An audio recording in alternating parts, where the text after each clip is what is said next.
June. All of the spreadsheets have been emailed to everybody, so we have them, but again, they're going to kind of change because as 25-26 annual changes, it's going to change the beginning of 26-27 numbers.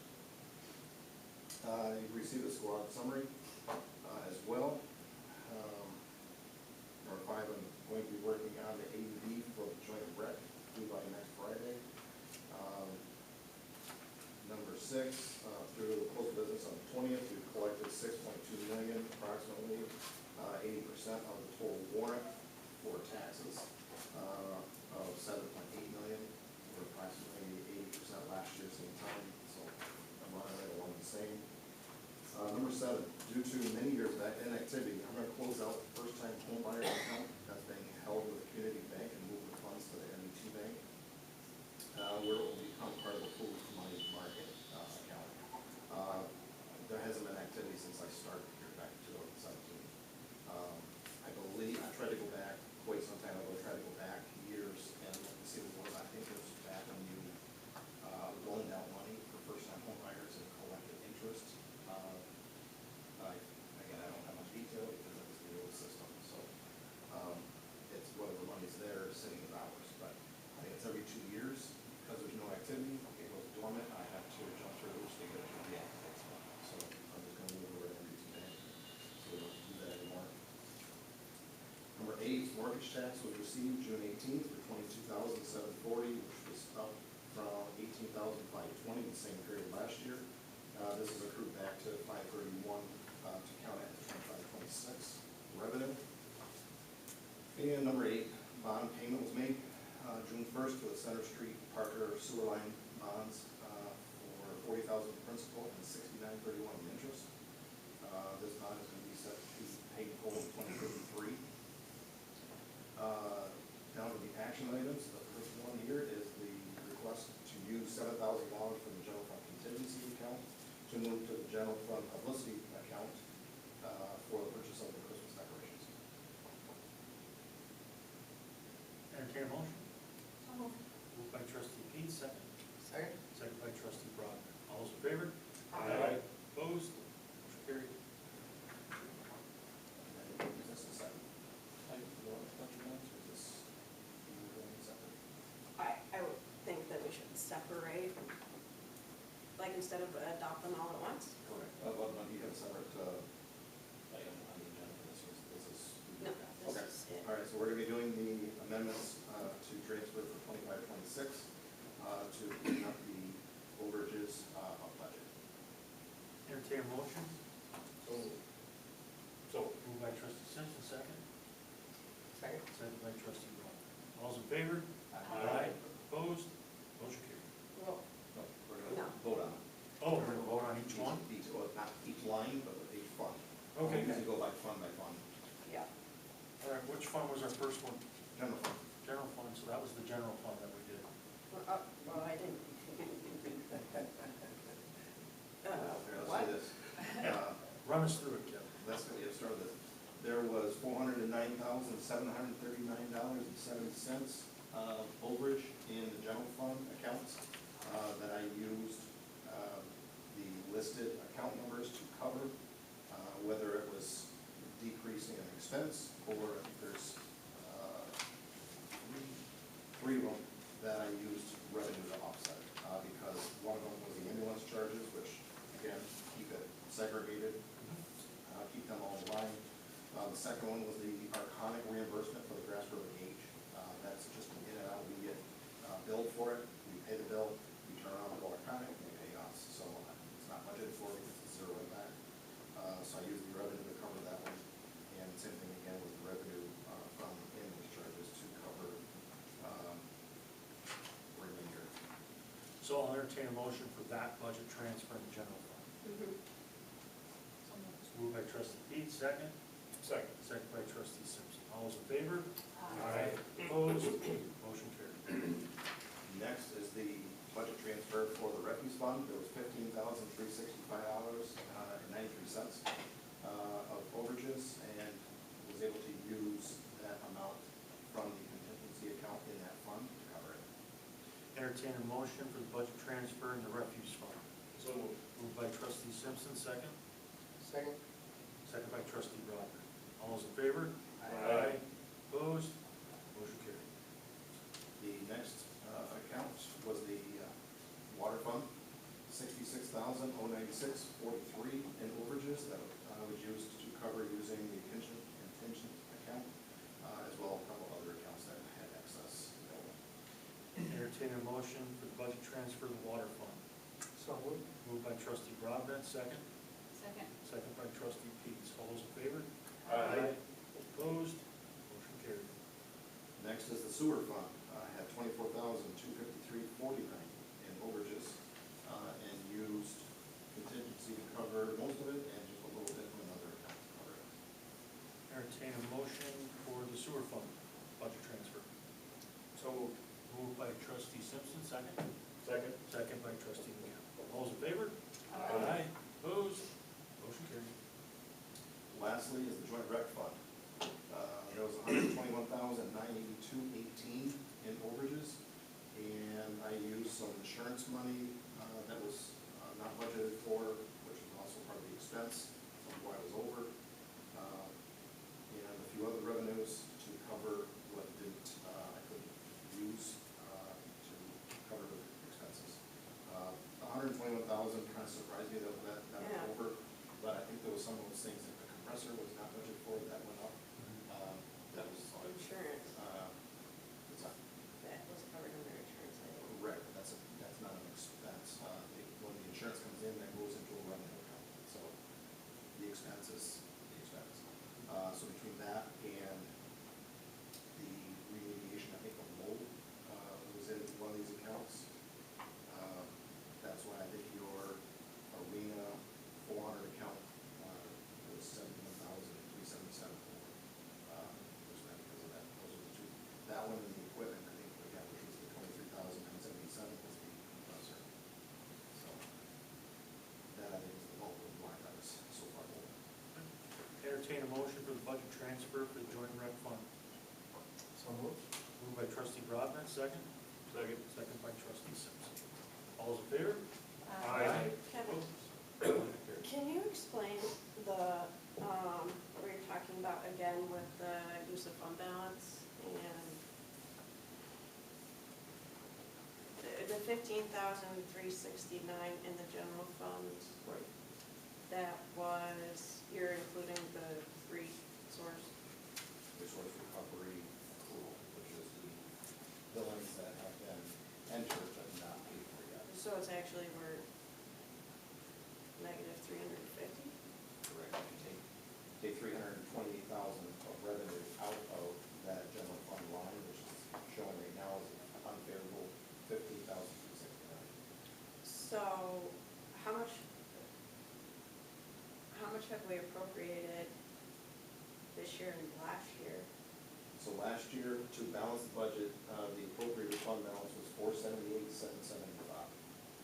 So by the year end, you had used, if you don't count the resource recovery monies, you really used about $350,000 on your fund balance. So you came in less than what you budgeted for, so, which is a good thing, but it's still, you used roughly $50,000 of your fund balance. This is a swing compared to what it's been for the last few years. You've been putting money in fund balance, and now it's starting to swing the other way. So how much does this leave us now? Including what we appropriated this year, which we won't actually know that, It's right? kind of a moving target still, just because we haven't closed out 25, 26 yet, but if you look at your projections for 25, 26. Yeah, that's, If you look at the ending fund balance, it says about $5.6 million. Of that, $328,000 is your revenue for the resource recovery. So really, you're talking about $5.2, $5.3 million as actual not rescue-related stuff, monies. And then the section underneath that is all of your reserves. So you're talking, after you bank all of those reserves out, and then factor in, as you appropriated $682,000 for your fund balance for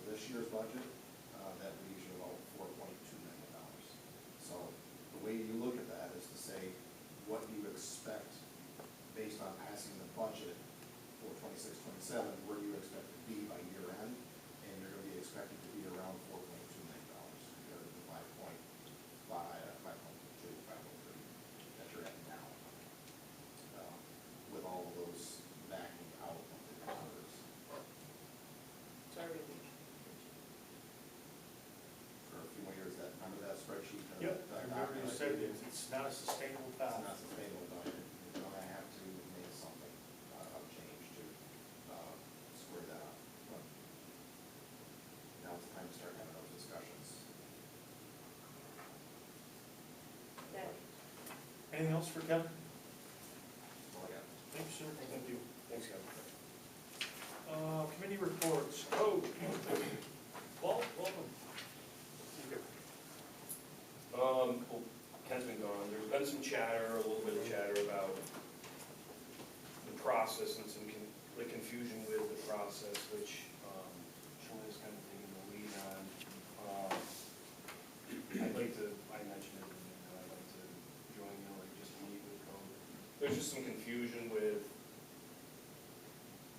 executing from the beginning to end and things getting lost in the middle because of, whether it's a filing error or whatever, because it's when an issue is addressed, it's listed as closed, and I don't know if the system doesn't kick it back out. We kind of talked a little bit about it in our last meeting, but anyway, well, love to have you join us when you're our code superhero over there, so. I would consider myself that, but there's, if I may have a little bit of time, there's actually quite a process. You know, it's one thing for a complaint to come in and then all of a sudden, poof, it's taken care of. Okay, it doesn't work like that. Has there been missteps in working on certain violations, certain complaints? Yes, okay, as with anything, all right? Just for an example, for the month of June, we received 117 total complaints. Okay? Now, last year, it was a little over, I think, around 1,200 total complaints that we received and worked.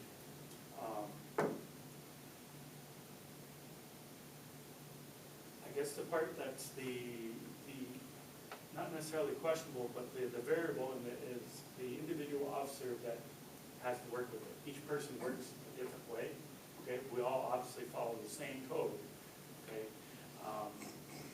But because the way our department is set up, it's a unique department. We're also firefighters and EMTs, and a lot of that takes us away from, last year we had over 2,600 fire and EMS calls, okay, on top of all the other code calls. And then we have the fire inspections that we do as well, so a little around 400 fire inspections for commercial properties. In no way am I trying to say that that's an excuse for missteps, okay, but stuff happens, and we really do try. Some of the handouts that I had given you is on, in particular, on 12 Talcott. It was a problem property. And there's several steps that it takes and a lot of time that it takes to deal with a property like this. You're dealing not only with the neighbors, the actual complainants, but you're dealing with the individual owner or owners. You're dealing with tenants. You're dealing with vagrants. You have property maintenance issues. You have sanitation issues. You have rehabilitation issues. All those were addressed in this one property. As the pictures will show you, it was a complete disaster. It had a little tent city out back, all kinds of stuff. So the sanitation, it was just a unsanitary property. We deemed it unfit for human habitation under the unsanitary code as well as the nuisance code. And there's several violations listed throughout of that. With the way the state basically regulates how you enforce code enforcement, it makes it very difficult to have something stick, okay? Just as an example, this was an owner-occupied home. At the time of our action, the owner was there as far as serving the papers and everything like that. At the time of us going over to board or secure the facility up, which included boarding up the facility, the owner had vacated and there was just remaining tenants. Now, apparently they've been there for more than 30 days, so they have legal residency there. And the owner said that she doesn't want anybody there trespassing.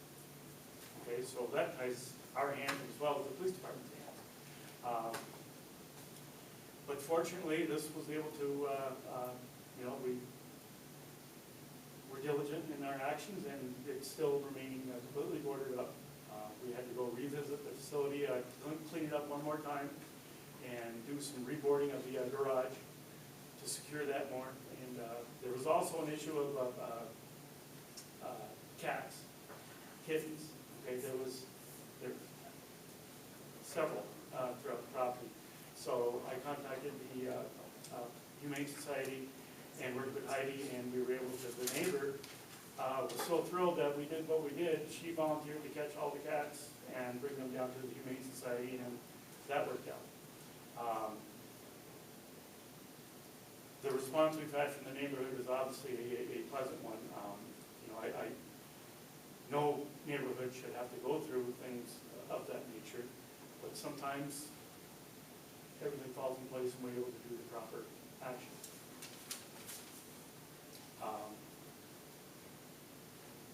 Thank you for your work on this. Yeah, great work.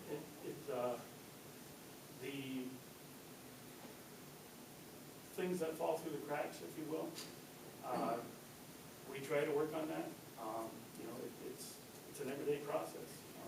Do you know with this property, Walt, if they paid your taxes? I don't know if that question's been asked. Yeah, I'm I just did wondering check. if it's gonna be, I did check into that. it's gonna be on the tax sale. They have 2 more years. They're Okay. paid up for 1 year. There's 2 I more was years. just curious, because I know you guys run into this all the time, right? Yeah, I did check before we did our enforcement. The electricity was shut off back in early May. The water was in arrears of almost $500, so we had to shut off that day. Electricity has been cut, or at least at the box. I don't know why the meter wasn't pulled beforehand. The furnace, which the house did have natural gas service, but 2 years ago that was discontinued, so we had no furnace. And in talking with the owner and serving the papers, it was, she's like, well, we don't even have a furnace. I said, that's my point exactly. How are you heating? She said, portable heaters. I said, you can't do that, that's illegal as a permanent heat source, and fortunately. Luckily, you didn't have a fire. It was a fire hazard, it was a disaster waiting, and fortunately, we didn't do it. And that's, our main purpose for these codes is the safety aspect of it. And we explained that to the remaining tenants, and they were actually cordial enough and vacated, so. So you were able to use the nuisance law and? The nuisance and the unsanitary conditions.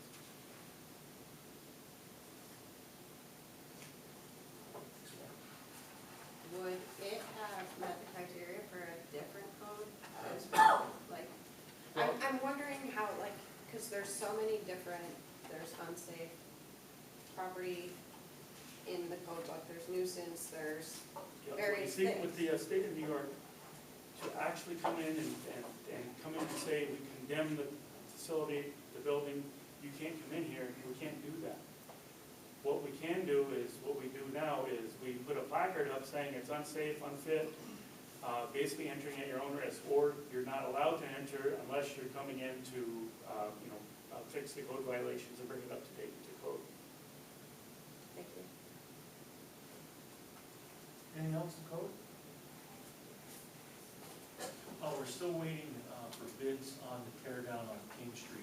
Yes, 717 King. I spoke with Tyler, and he contacted the contractor, and they're still waiting for a asbestos sample to come back. And That's 4042 Woodlawn. the Celtic Inn, the old wood lawn. 17 King, he's put out to bid, and those are due back, I think, August 7th or 8th. Celtic Inn. that was the info I got. Yep. So, Okay. DPW, no more? yep. A neighboring property we're working on currently. It's another unsafe structure. It's blatantly obvious. That is a little bit different in that the owner, along with family, is living there, so that's a little different. Trickier, yeah. So, Thanks. DPW? Yeah, DPW, met with Steve and Lynn, met together, and a lot going on. Different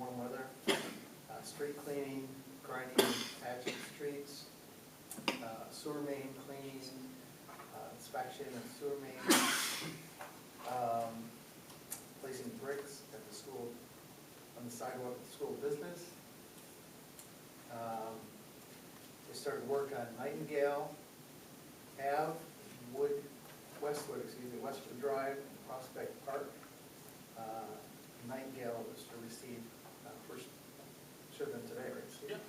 Very good. Water meter repairs, they had 3 water main breaks this past month. They're doing water main leak surveys on streets to be paved, installing water lines on South Racket. And they did a cleanup and refurbished 13 Main Street, which is the old Tony's Pizza site, which is, Looks great. Yes, thank you, Steve. that was a great job. This one does look very nice. Continuing leaves, brush pickup. We got 2 new garbage trucks, just arrived Thursday and Saturday, which is gonna make the work a lot easier.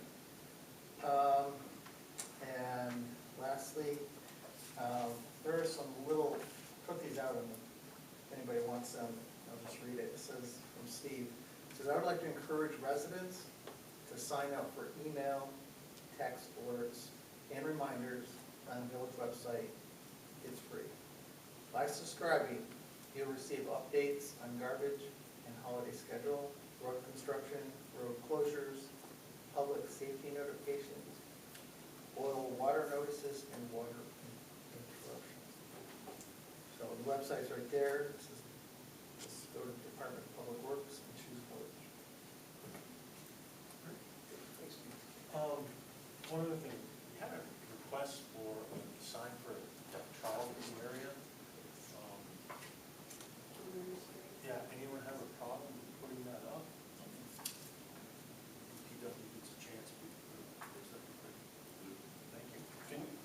I did see one of the garbage trucks today. Can you re-educate me how it's gonna work? 'Cause I bet you half the public has no idea how it's gonna work. So the guys they're gonna pick up both at the same time? Is that how that works? So the truck is capable of picking up garbage and recycling at the same time, split the back, it's a split body truck. So we reduce the fleet from 4 trucks to 2. That's where the savings would be. So instead of sending 2 trucks to 1 out, we're sending 1. And it has a lot of advantages internally. Prevents a lot of phone calls because the guys are popping over lids. So if there's a can of a refuse can that is not labeled recycling, has recycling in it, they pop the lids, they just put the other side of the truck. Saves a lot of problems that way. Today was the first day that we used them, launched it today. So we're like, we're back in a week or 2. Yeah, I saw it when I was driving back into the village. I'm like, oh, back to the truck. So you're Awesome. sending, sorry, Ken. I'm sorry, I just, No, I'm sorry. So it's 2 guys now on each truck, or? excellent. It makes it easier also for, with the new trash rules, if people are putting out extra trash, bigger items, get 2 guys there, it's a bigger items. So Yeah, we are makes it having a a lot problem easier. with very large items, so get a big packer. So make some adjustments there, but it really, it's gonna help the organics pick up. So for instance, we were able to have that 5th guy picking up grass and weeds all day, and covered most of the village. Excellent. So moving forward, it's all gonna work out, giving the service. Hopefully we'll be able to say, your leaves and grass and brush will be picked up once a week. Excellent.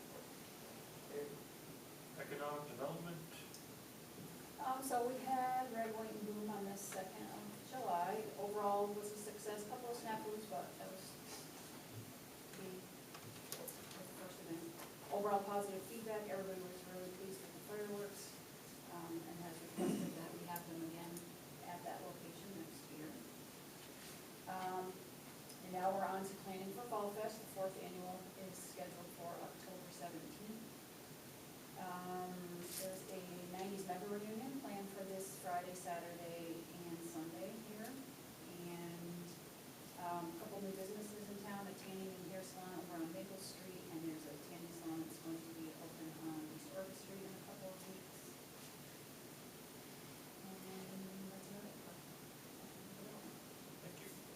emergency services? Start with rescue. We have an upcoming meeting with E5. Hasn't been scheduled yet. Tyler just reached out to meet regarding our contract, which is expiring at the end of this month, just to get the ball rolling a little bit. Also, the volunteers put together a little fundraiser, bottle drive. Not quite sure how much they collected. They're not sure, or they're not finished counting yet, so it's a good sign. I'm not sure what they're gonna use it for. I heard possibly new furniture. And then for fire, there's an agenda later on, or there's an item on the agenda later on, and PD has a couple of items on the agenda later on, unless you want to. Yep. Yes. One other thing too, August 4th, we named it the Massena Community Heroes Day. We were nominated through National Night Out. We're gonna have an event from 5 to 8 p.m. at Massena Pal. It's basically encouraging the entire community, but focused on the youth. They just dropped off 3 pallets of toys today. So we're gonna be handing out free toys to the youth. We're gonna have ice cream, music like tug of war with police, fire, rescue. Everybody's invited, so hopefully everybody can come.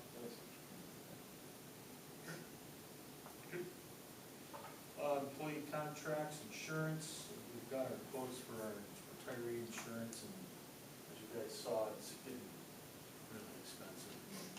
We have to look at alternatives, something different, because insurance is a problem for every municipality, whether it be town, village, school, county. It's becoming an anchor. Wish I had a solution, I don't, but we'll keep looking for ways to save. Personnel, see, we have a few appointments, a few resignations. Rec, All right, so summer rec program is underway. They had 156 kids the first week, which was a little high. That's because Pal wasn't open that week, so they're averaging about 100 a day. Ogdensburg Boys and Girls Club is going to the Massena Beach on Tuesdays and Thursdays because their pool is closed. And they're also having the Aquasasne program there on Fridays. Summer concert series is underway on Thursdays at Spring Park.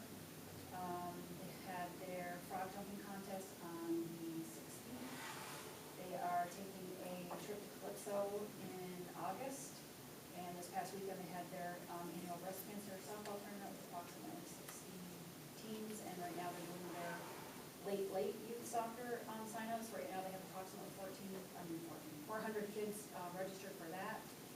And the mold remediation is slated to begin this Thursday, so they're going to be closed for approximately 2 months while that's occurring.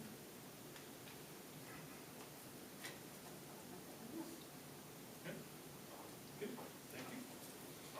Initial public comment period. Anyone wishing to address the board, please do so, say your name, and please limit your comments to 5 minutes. Go ahead, Don. Greg, you've heard it before. Yeah. Thought I'd bring it to the village board because it's a village issue. I'd like to ask for some attention to the dilapidated and blighted buildings in the village. I'm not talking about individual homes, I'm talking about rental properties.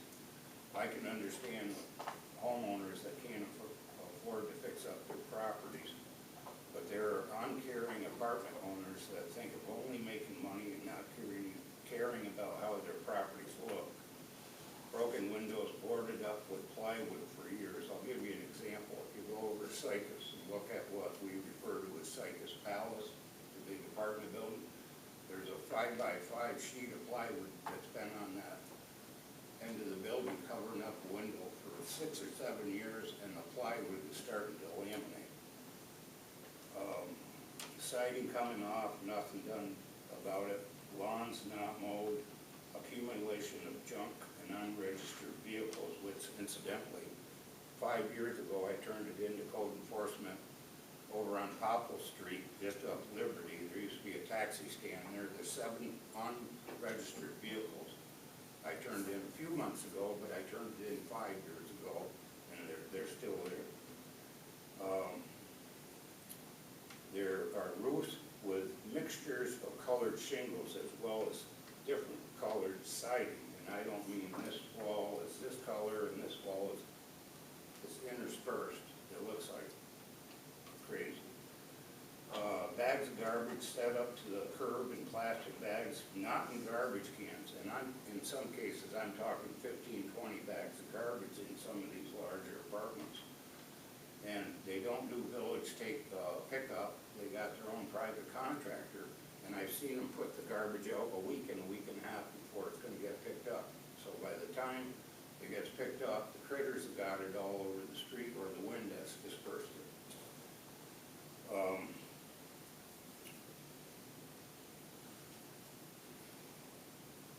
There is one apartment behind me, I don't know if code enforcement is taking care of this or not, but I've witnessed on more than a few times someone taking 10 or 15 large coffee cans of a brown liquid and dumping it out the window, and it's running down the side of the building. Now, I don't know if they've got a toilet backed up, or is that a meth lab going on?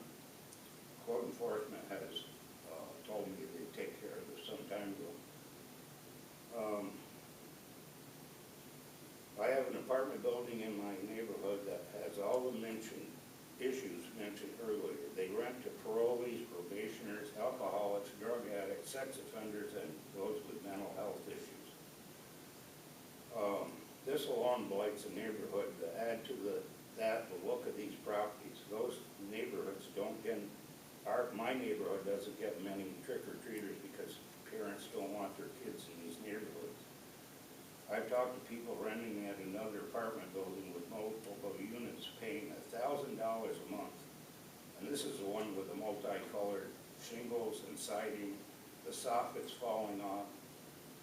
I believe a landlord has every right to make money, but I think they should be held to a higher standard than an individual landowner that might be facing financial difficulties and can't fix their property.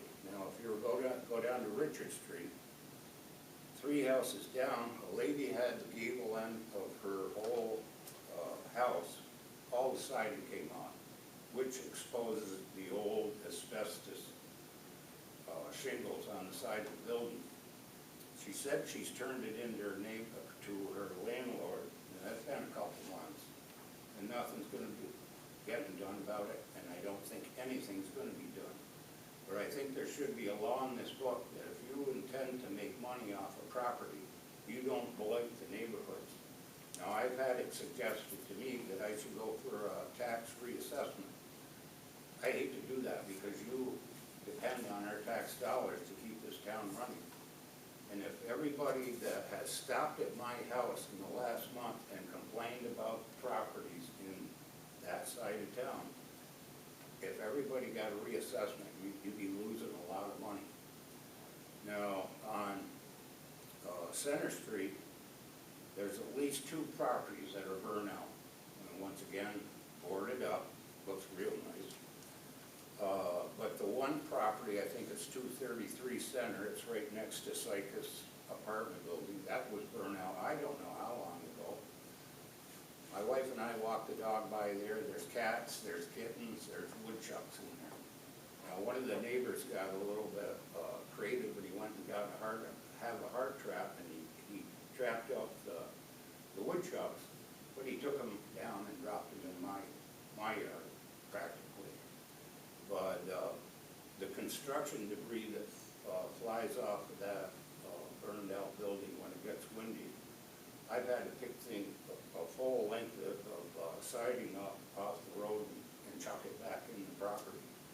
But something needs to be done about the unscrupulous landlords that we have in this town that think of only making money and turning neighborhoods into ghettos.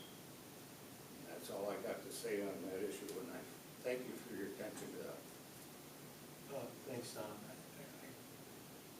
I was just reading, just before I came up, Potsdam updated their code law in terms of vacant properties. And it piqued my interest in that you were here, and I think it's something that we should explore, and we will. And I know you were part of that committee that helped with this when we looked at it prior, but it'll be time to revisit again in terms of just the rental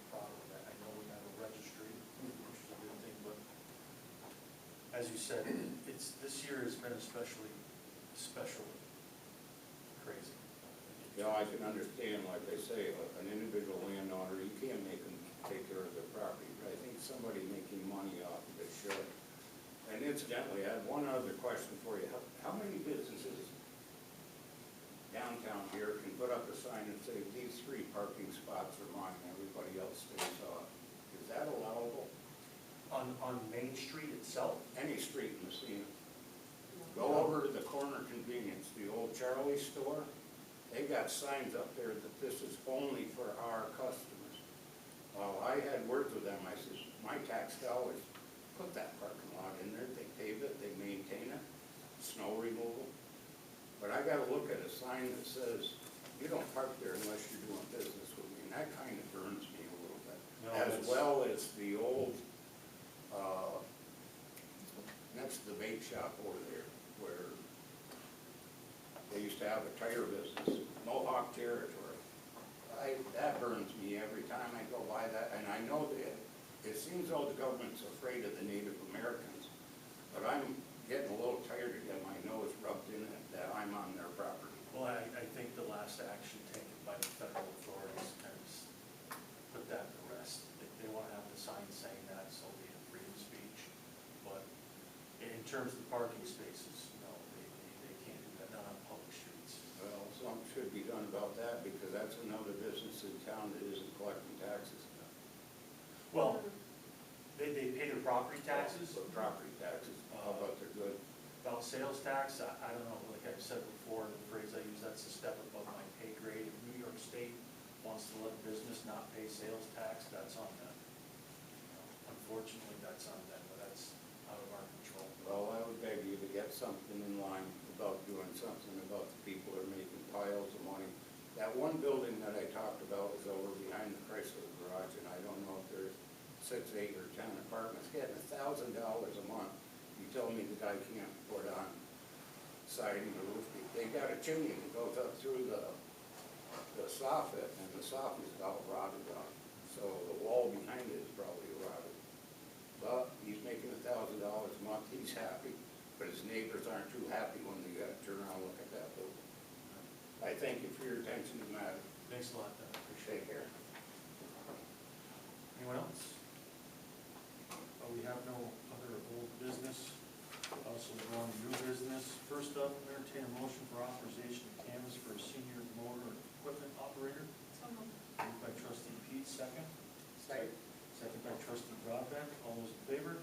Aye. Opposed? Motion carried.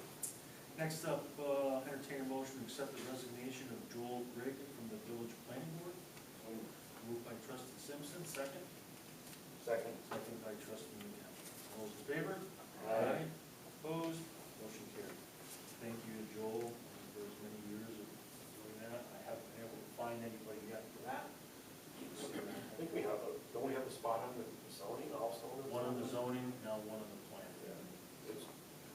Maybe we can get some people from the public to step up. Yep. I'll keep asking around, see what It's a good way to get involved. Next up, I'll entertain a motion for the resignation of John Meddings from the Joint Rec Commission. So moved. Moved by trustee Broadbent, second. Second by trustee Peets. All those in favor? Aye. Opposed? Motion carried. Again, thank you to John for his many years of service on the Joint Rec Board. I was able to find someone interested. I'll entertain a motion for the appointment of Kyle Pressler to the Joint Recreation Commission. So Moved by trustee Simpson, second. Second. Second by trustee Pitts. Kyle's actually also been involved in some other programs. The Shine Theater and a few others, if I'm not mistaken. He runs a lot of great golf tournaments out of Cedar View for local charities and organizations. All those in favor? Aye. Opposed? Motion carried. Next up, proposed resolution to authorize the agreement with Train for services at the Massena Rescue Squad. So moved. Moved by trustee Simpson, second by trustee Broderick. Questions? Standard one, I think we've had this before. It's a roll call vote. Trustee Peets? Aye. Trustee Broderick? Aye. Trustee McGowan? Aye. Trustee Simpson? Aye. And I'm an aye.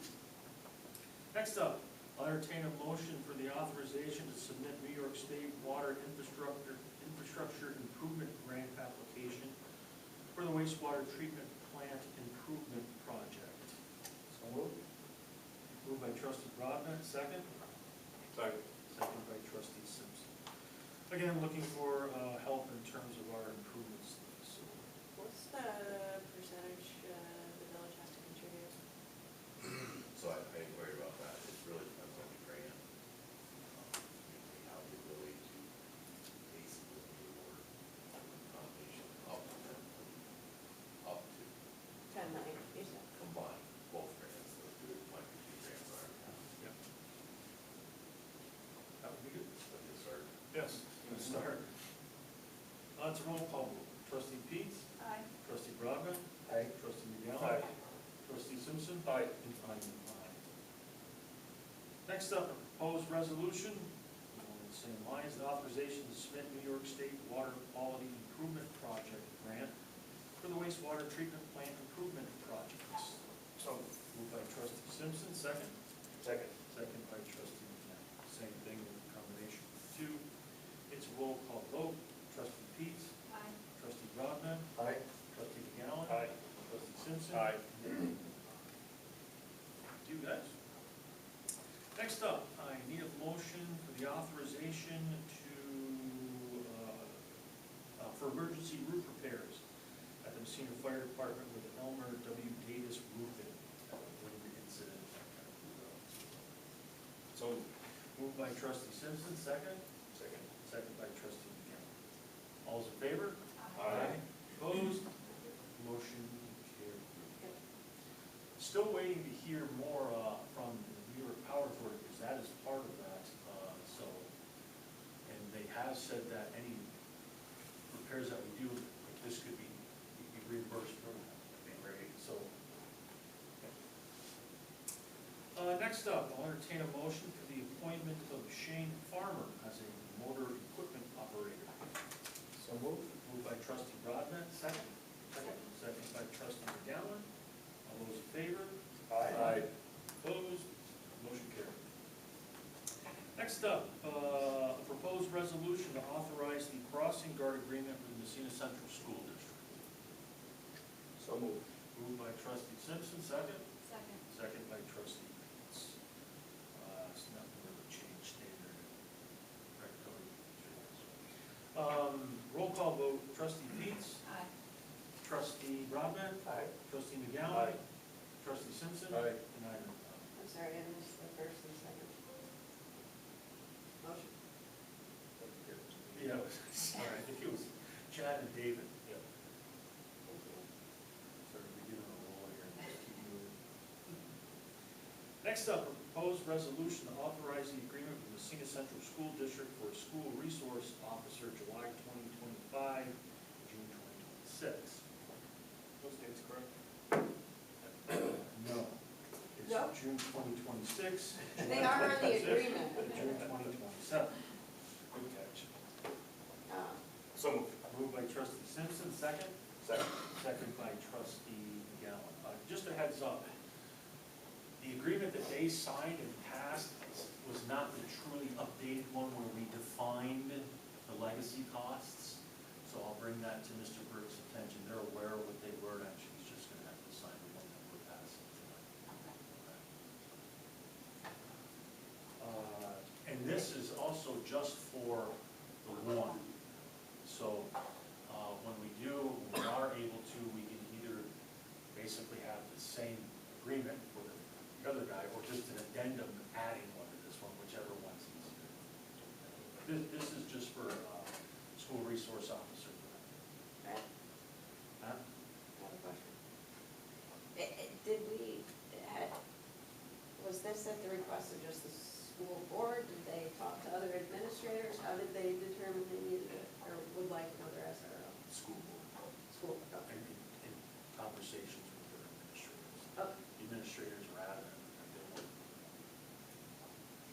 Because the plan would be Officer Flynn would do Nightingale in the high school, whoever the other one is, would have the junior high, Jefferson, Madison. Yep. This is a roll call vote. Trustee Peets, Aye. trustee Brodner, Aye. trustee McGowan. Aye. Trustee Simpson. Aye. And I'm an aye. Next up, authorization to canvass for patrol officer at the Massena Police Department. So, Moved by trustee McGowan, second. second. Second by trustee Simpson. So this would replace the individual that we send as a school resource officer. So, Right.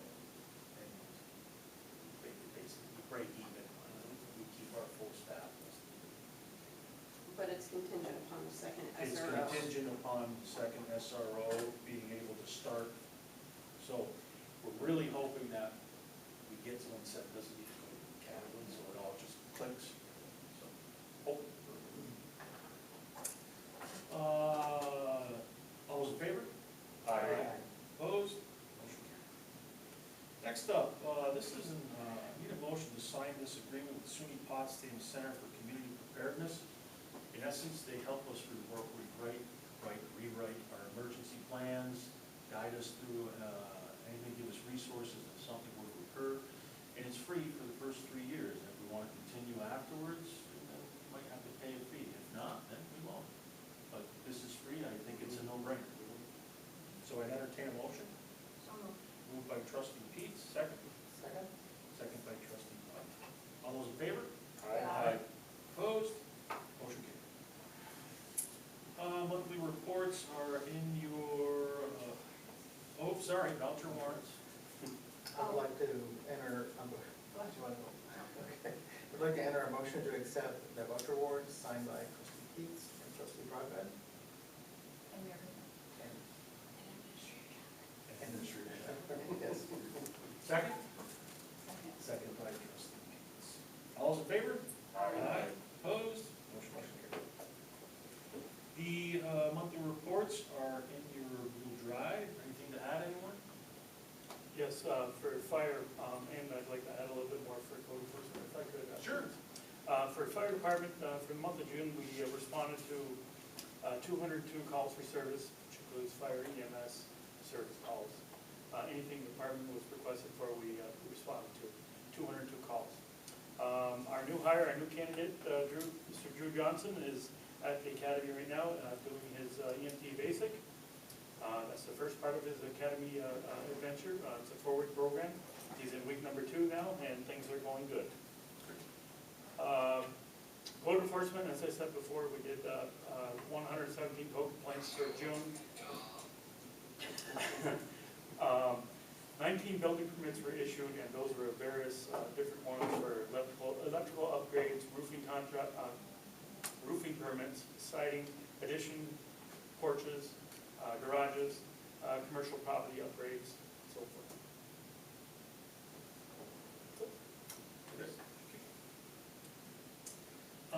In communications, I just wanted to mention trustee Peets and I held the first public presentation for DPW superintendent.